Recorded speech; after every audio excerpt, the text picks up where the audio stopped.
Game of Thrones Season 8, Episode 2 is called A Night of the Seven Kingdoms. It's the calm before the storm at Winterfell, with characters celebrating life before the dead arrive. Jaime Lannister wants to help fight the White Walkers, but Daenerys and Sansa don't trust him because he's the brother of their enemy, Cersei. Sansa's mad because Jaime fought against her family, and Daenerys is mad because Jaime killed her father, the Mad King, 20 years ago. Jaime killed the king to save a city from wildfire, but when Ned Stark found him by the throne, he judged Jaime guilty, and ever after, Jaime was hated as a kingslayer and oathbreaker. And now, Jaime's judged again by Ned Stark's daughter and the Mad King's daughter. His past is coming back to haunt him. But this time, there's someone who believes in Jaime. Brienne says that Jaime is an honourable man, that he protected her and kept his oaths. Brienne shows Jaime trust and respect like no one else ever has. So Jaime gets his sword back, Widow's Wail, one of the 2 Valyrian swords that were melted down from Ned Stark's sword. The other sword, Oathkeeper, is used by Brienne. So in Jaime and Brienne, Ned's sword is symbolically reforged. His steel is protecting House Stark once more, in the hand of the man who he'd once judged guilty. Jaime reveals that Cersei lied. She's not going to help the good guys, she just wants to hold the throne. Which means Tyrion was wrong again. His whole plan of the White Hunt and the Peace Summit was for Cersei's cooperation. Turns out that was all for nothing. Tyrion has failed Daenerys over and over, so she threatens to replace him as Hand. If Tyrion can't find purpose and self-worth serving Daenerys, what will he do? Jaime apologizes to Bran, the boy he crippled in Episode 1. Bran didn't tell anyone that Jaime pushed him, because if he did, the Starks wouldn't have let Jaime join them. Bran takes the philosophical view that if Jaime hadn't crippled him, Bran wouldn't have become the magic three-eyed raven, and Jaime wouldn't have become a heroic man. But Bran also makes an ominous comment that there might not be an afterwards for Jaime. You get the sense that Bran knows the future, and he has had some visions of the future before, but we don't know the full extent of his powers since he became the Raven. He says he can see everything that's ever happened to everyone and everything that's happening right now, but apparently the visions are confused and fragmented, so in practice he'll probably just know whatever's convenient to the plot at the time. Gendry works as a blacksmith, and Arya enjoys the view, just like she did in Season 2. Gendry remembers Arya as this plucky young girl, but Arya shows him that she's something else now, closer to John Wick than to Arry the orphan boy. She talks about death and throws daggers, and Gendry's impressed, confused, and aroused. Later, Gendry brings the weapon Arya ordered, a sort of staff with dragonglass at both ends. It's just like the weapon of Simeon Stareyes, a legendary knight mentioned in the books. He had a double-ended staff, and he was blind, just like Arya was blind. But there are also hints that Simeon was some sort of White Walker. He went to the Night Fort and had star sapphires in his eyes, like a walker's eyes. In the last scene, Arya asks Gendry how many whites he's fought. Now she asks how many girls he's had sex with. Last scene was about death, this scene's about life. Arya doesn't want to die a virgin, so she and Gendry have sex. Arya has suffered so much death and darkness, now she finally gets some love and light. But afterwards, Arya looks alone, while Podrick sings of sorrow and pain. Arya had once asked Gendry to be her family, but after everything she's been through, Arya can't quite reconnect. In the books, she says that there's a hole inside her where her heart had been, that it will never feel any better. A lot of people were shocked to see Arya have sex, but no one seemed to mind when she committed mass murder, because our culture and morals are completely fucked. Jaime and Brienne make awkward small talk about the left flank and the rise on the ground, until Brienne snaps and basically asks what is their relationship now. They used to hate each other, then they saved each other, and now they're starting to love each other, and Brienne doesn't know how to handle that. Remember, when Brienne was young, some boys pretended to like her, but it turned out to be a cruel joke. They mocked her as Brienne the Beauty. So it makes sense that Brienne is suspicious when a man shows her affection and respect, especially when Jaime was always so horrible to her. So Jaime does something that he's never done before. He humbly and sincerely submits himself to Brienne, says he's not a great fighter anymore, but that he'd be honoured to serve her. Jaime rejects the pride and cruelty that once defined him, and he honours the woman who showed him how to be a better man. Also, we learn that Podrick is a badass now. Remember what a goober he was in Season 2? This is the best character transformation since Lancel Lannister. Jorah tells Daenerys that she should forgive Tyrion's mistakes. Jorah had wanted to be Daenerys' hand himself, but he says that Tyrion is the right man for the job. Jorah used to be so jealous and controlling with Daenerys. He undermined her other advisors because he wanted her all to himself. Now, he's grown past that and does whatever's truly best for Daenerys. He even accepts that Daenerys loves Jon, not him. Jorah has become a better man. His arc seems complete, which probably means he'll die next episode. Jorah also advises Daenerys to make peace with Sansa. So, Daenerys finds some common ground with Sansa. They're both political women with complicated families. But Sansa is suspicious that Dany is manipulating Jon, exploiting his love for her political gain. Sansa knows that her brother Robb's love for Talisa led to his downfall. But Daenerys argues that, if anything, Jon has manipulated her. Daenerys came to Westeros to take the Iron Throne, but Jon convinced her to come north and fight White Walkers instead. Daenerys delayed her life's ambition, partly out of love for Jon. But Sansa asks what happens after the Walkers are defeated, because Daenerys still wants to rule all of Westeros, including the North. Sansa's family fought and died to rule the North themselves. Robb battled the Lannisters, Sansa and Jon battled the Boltons, and Sansa doesn't want that to be for nothing. She wants an independent North, and Daenerys doesn't want to give it to her, though she really probably should. She promised the Greyjoys an independent Iron Islands, why not an independent North? This conflict does feel kind of contrived, but the point is that Dany and Sansa do understand each other better now, but there's still tension in the relationship. Theon Greyjoy arrives and says he'll fight for the Starks. He wants to redeem himself for betraying the Starks in Season 2. He and Sansa have an emotional hug. They survived Ramsay together, and no one else really understands what they went through. Sansa and Theon grew up like siblings at Winterfell, and now they're finally back home together. Davos feeds the common folk. You gotta feel sorry for these random peasants who've been conscripted to fight in World War Z. Most of the real soldiers died in Robb's War or the Battle of the Bastards. These hapless leftovers will be slaughtered by the Walkers. Gilly is also helping the commons. She started out so meek and afraid. Now she's a confident and compassionate leader. She and Davos meet a girl called Teela, who looks like Shireen, the girl who taught Davos and Gilly how to read. Teela has a burn on her face, which looks like Shireen's grayscale. It's also a reminder that Shireen was burned. These are the sorts of people who will die by the thousands when the Walkers come.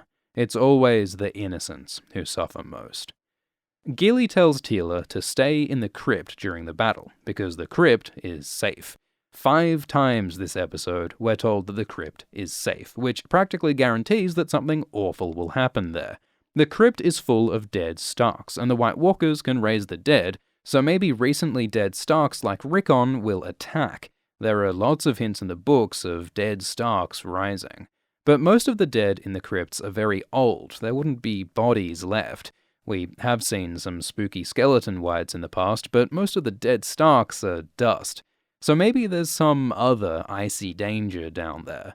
The books mention deeper, darker, ancient levels to the crypt, which might hold some terrible secret, like a captive Night's Queen or something. Or maybe there's a secret entrance so the Walkers could attack from within. Or maybe there's protective magic, and the crypts really are safe. Tormund, Beric, and Ed come to Winterfell, and Jon gets a bear hug from Tormund. They've had a crazy relationship. Jon once climbed the wall with Tormund's wildlings, then he betrayed him and fought against him at the battle for Castle Black. Then they fought together, at Hardhome, Winterfell, and beyond the wall. This wildling leader and Night's Watchman have become allies and friends. Tormund says the dead are coming, and everyone not at Winterfell is with them.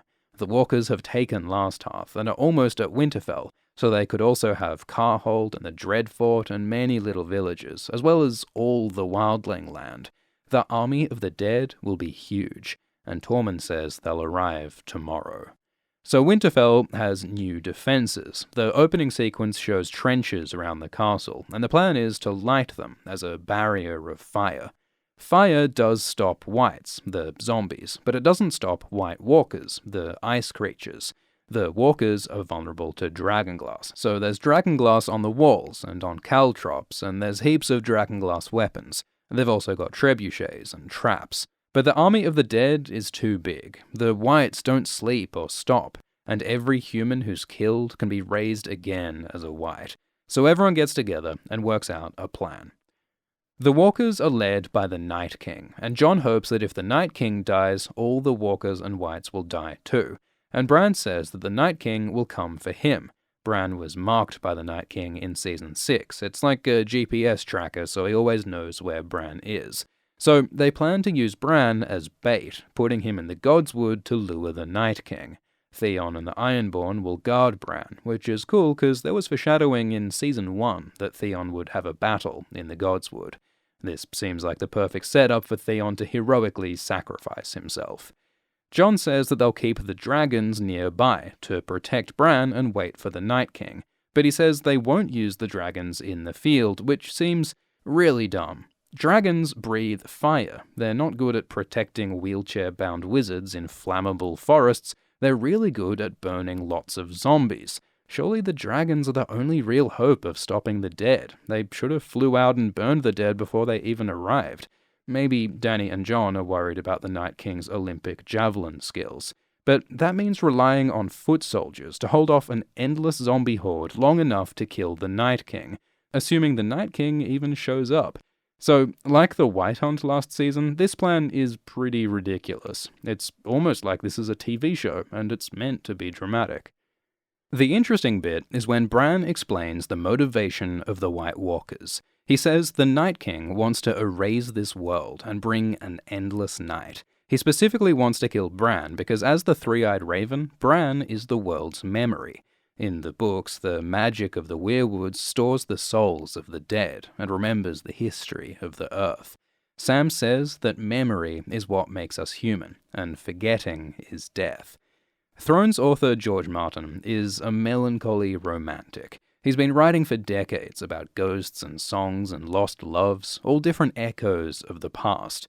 And that shines through in Game of Thrones. The story is about vengeance and grief and loyalty and guilt, all feelings that are rooted in memories of loss and love.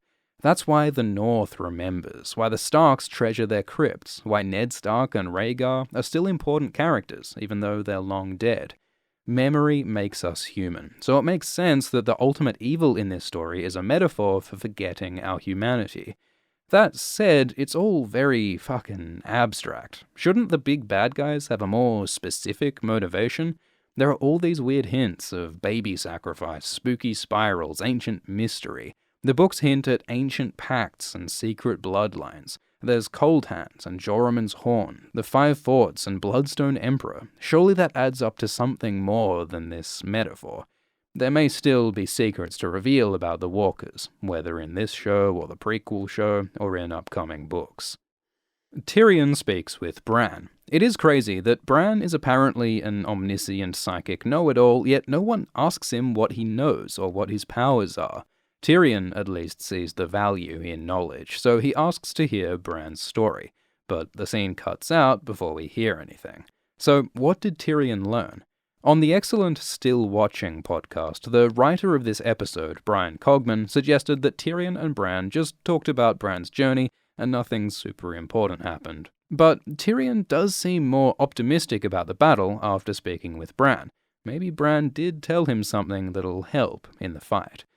Missandei says hi to some northern girls, and they run off. She's treated as an unwelcome foreigner here, and Grey Worm says they should go somewhere else after the war. Missandei wants to go back to Naath, her homeland, where she lived before she was enslaved. The Naathi are called the peaceful people. They don't eat meat, and don't kill people, even in self-defense. So they're often attacked by slavers or conquerors, but their enemies don't last long. Because Naath is full of butterflies that carry a disease that kills outsiders.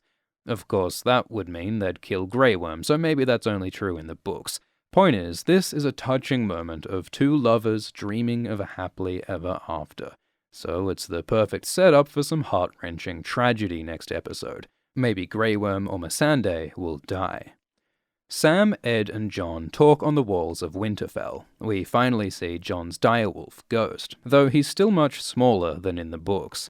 The book direwolves get huge and have deep symbolic and magic connections with each Stark. Jon, Sam, and Ed were in the Night's Watch together. Along with Gren and Pip and the rest, they survived wildlings and wights and worse. But now, it's just these three left.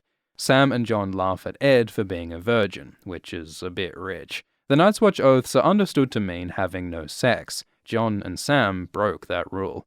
But the rules are out the window now anyway, because the wall has fallen and the Night's Watch all but dissolved. Still, Jon, Sam, and Ed keep the important bits of their oath. They are the swords in the darkness, the watchers on the walls, the shield that guards the realms of men. The Night's Watch was founded thousands of years ago to defend the living from the dead, and tonight everyone at Winterfell is Night's Watch. Tyrion and Jaime reflect on how far they've come. Last time they were here, Jaime was a proud golden lion, and Tyrion a drunken whoremonger. Now Jaime has lost his pride and his hand, and Tyrion has lost his taste for prostitutes. This is partly tied to his grief for Shae, and Tyrion also mentions self-betterment. He's more focused now on making a difference in the world. Tyrion mentions how mad their father would be if he knew his sons were fighting for the Starks, because Tywin was brutal in his war to destroy the Starks and make House Lannister a dynasty to last 1,000 years. But now House Lannister is all but gone, and it's the Stark legacy that lives on. Game of Thrones is a dark story where good guys die, but the message isn't totally bleak. Acts of heroism and love outshine the darkness, so long as they're remembered. The Lannisters are joined by Brienne, Pod, Tormund, and Davos. Tormund tells a ridiculous story about suckling on a giant. He's got heaps of that stuff in the books. He claims that a bear bit off half his penis, but that his penis is still twice as large as anyone else's. So these unlikely companions share warmth and wine in the face of probable death tomorrow. Meanwhile, the Hound sits alone in the cold until Arya comes along. In Season 4, Arya and the Hound were kindred spirits. They both use violence and hate to hide their loneliness and fear. But after they parted ways, the Hound's become all heroic, fighting for the good guys when he used to only care for himself. Arya asks why he changed, and the Hound replies he started fighting for Arya. It seems that their bond taught the Hound that it's worth fighting to protect others. Beric Dondarrion showed up. He used to be on Arya's death list for selling Gendry to Melisandre, but Arya's let go of that. Beric talks about his god, the Lord of Light, and says this is his moment. The Lord of Light is all about good versus evil, light versus dark, all that Zoroastrian stuff. Next episode's Battle for the Dawn might be Beric's time to fulfill his destiny in some fiery sacrifice. In the books, Beric gives up his life force to resurrect Catelyn, so maybe Beric will resurrect someone next episode. Tormund is shocked to learn that Brienne isn't a knight, because in Westeros, women aren't allowed to be knights. Part of the point of Brienne's character is to show how unjust this sexist system is. Brienne is more brave and selfless and honourable than most any actual knight, yet her society denies her knighthood because of her gender. Tormund calls bullshit on that, and Jaime makes Brienne a knight. This is the ultimate vindication for Brienne, the acknowledgement and respect that she's always deserved. It's also important for Jaime. In many ways, he was a failed knight, an oathbreaker who hurt innocent people. Now he raises up a true knight. This is an intimate moment for Brienne and Jaime. The scene almost feels like a wedding. Jaime declares his faith in Brienne just as she did for him before. Jaime and Brienne might never kiss or have sex, but this knighting is a moment of love. Sam gives Jorah the Valyrian sword Heartsbane. This was the sword of Sam's father, Randall, but Randall was an arsehole and Sam took the sword to represent his rejection of his father. Instead, Sam says that Jeor Mormont was like a father to him. Jeor was commander of the Night's Watch, and was Jorah's father. Jorah failed his father by slaving and leaving Westeros, but now Sam gives Jorah Heartsbane to guard the realms of men, as Gior would have wanted. So this is another example of a character whose memory long outlives his death, but it's also the story of a man who rejects his biological father and chooses another man, which could be relevant for Jon. Jon is the biological son of Rhaegar, but Ned Stark is his father. Podrick sings a song about love and loss and memory. It's about the ghosts of the friends and family that these characters have lost, and the ghosts of the people who they used to be. It's a moment of bittersweet melancholy as they share one last night of love and light in the face of death and forgetting, a dream of spring as winter comes. The song also ties deeply into the lore. The song is called Jenny's Song, named for Jenny of Oldstones, a mysterious woman who lived 50 years ago. She dwelt among ruins, danced with ghosts, and wore flowers in her hair. Prince Duncan Targaryen fell in love with her and gave up his crown to marry her. Jenny had a friend who was a witch, and she claimed to be a child of the forest. This witch is still alive in the books as the ghost of Highheart, and she makes a bunch of accurate prophecies. Back in the day, she prophesied that the prince that was promised, the hero who'll save the world, will be born of the line of the Mad King Aerys and his sister. So they got married and had Rhaegar, Viserys, and Daenerys. Rhaegar was born at the tragic fire of Summerhall, which killed Prince Duncan, and possibly Jenny. Rhaegar spent his emo teenage years in the ruins of Summerhall, singing sad songs. Some fans speculate that Rhaegar may have written Jenny's song. This may be the song that Rhaegar played to woo Lyanna Stark, leading to the birth of their child, Jon. So Jenny's song is a thread of prophecy and melancholy that runs from Jon and Dany back through Rhaegar and Summerhall to Jenny. And now, Jon reveals to Daenerys that Rhaegar is his father. This means that Daenerys is Jon's aunt, and Jon has a better claim to the throne than she does. Daenerys has fought for the throne for 7 seasons, so she's deeply shaken by Jon's claim. Of course, Jon doesn't want the throne, which could tie back to Jenny's song. Prince Duncan gave up his crown out of love for Jenny, so maybe Jon will give up his crown for Daenerys. Or maybe Daenerys will give up hers. Remember, Sam asked last episode if Daenerys would give up her crown. Alternatively, Jon and Dany could just get married and rule together, but such a happy ending seems unlikely. The White Walkers arrive at Winterfell. Jenny's song, and kind of this whole episode, is about characters haunted by the dead, by the metaphorical ghosts of the past. But they're also haunted by a very literal army of the dead. The zombies are here, and they're led by a whole lot of White Walkers.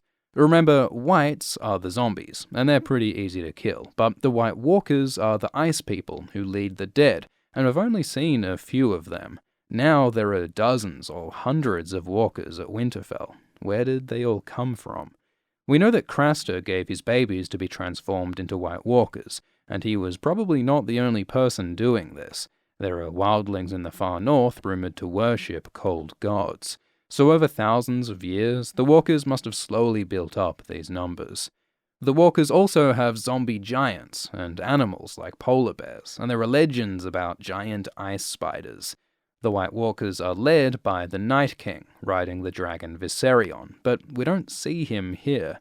Some fans speculate that the Night King won't join this battle, and instead he'll fly south and attack King's Landing, turning its 1 million inhabitants into another army of the dead. This would be similar to the Battle of the Whispering Wood, when Robb Stark split his army and surprise attacked Jaime. Jaime mentions the Whispering Wood this episode. The excellent History of Westeros podcast points out another possible parallel in Thrones history. In the Dance of the Dragons, Aemond Targaryen, a dragon rider with a blue sapphire eye, split from his army and attacked elsewhere. So Daemon Targaryen and his lover Nettles chased him down on their dragons. Maybe, similarly, Jon and Daenerys will have to chase down the Night King, but that's just a guess. We'll find out soon. This is the second episode of a 6-episode season, and not very much has happened. Some fans dismiss this as pointless farnarkling, but the point of these episodes is to remind us why we care about these characters before the next episodes rip them away. This episode is Jenny's song, remembering the ghosts that give the characters humanity in the face of darkness and death. When Brienne is knighted, Tyrion calls her a Knight of the Seven Kingdoms. That's the title of a collection of Game of Thrones prequel stories about a knight called Duncan the Tall. George Martin has hinted that Dunk is an ancestor of Brienne. They're very similar characters. Like Brienne, Dunk is an underdog. He's not the smartest or the strongest, and it's implied that he's not even really a knight, but he's brave and honourable, and he upholds his vows.